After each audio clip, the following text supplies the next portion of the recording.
Nothing in this world gives me more pleasure than to see an absolute meltdown of Democrats suffering from Trump derangement symptoms.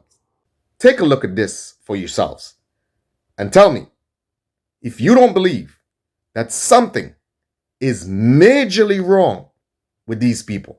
The meltdown is epic. Democrats in the media over the U.S. Supreme Court's unanimous and historic ruling that states cannot just kick former President Donald Trump off the ballot. Some even suggesting that the court should be dissolved. Watch. This is actually what I had been concerned about when I first heard about this case in Colorado. I had been concerned that should it go to the Supreme Court, they would rule this way. I'd laugh if it weren't so sad. Our colleague Melissa Murray has called this Supreme Court the YOLO court. Not since Bush v. Gore have we seen a court that's had this many opportunities to interfere in the election. I am not inspired and I'm not confident that that will produce a result that's good for American democracy. The court went way further than it needed to go. It's 5-4. This is a 5-4 ruling on part of it. This is actually a 5-4 decision. I think what we saw was a court where justices that behaved in a partisan manner, and that disappoints me. The criticism of the court is that they're playing interference. The Supreme Court handed Trump a second gift in as many weeks on a constitutional technicality. The conservative majority Supreme Court that seems to be playing the game as if they are on Team MAGA. And he doesn't just get the presidency thanks to the court trying to help him get it. Just imagine the people who proclaim to be the most righteous believers and defenders of democracy, the pundits, the Holy Grail, the true believers, the righteous ones, are now chastising the fundamental institution of American democracy, are now discrediting the institution of the Supreme Court and its decision. There is absolutely something wrong with these people. There is something majorly wrong with these people. There are mental issues. These people are deranged. They cannot help themselves.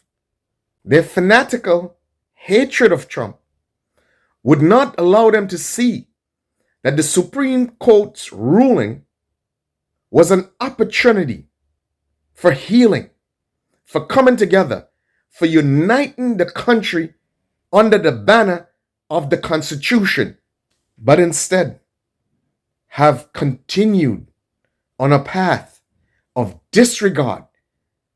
They have hardened their resolve and in many respects have rejected the rule of law, have disrespected and dishonored the Constitution.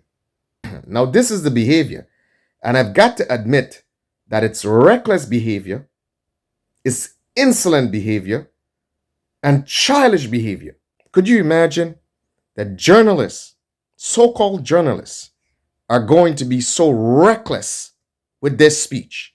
You have the host on The View saying that the decision was basically partisan. Then you have Nicole Wallace saying that the court handed Trump a win based on a constitutional technicality.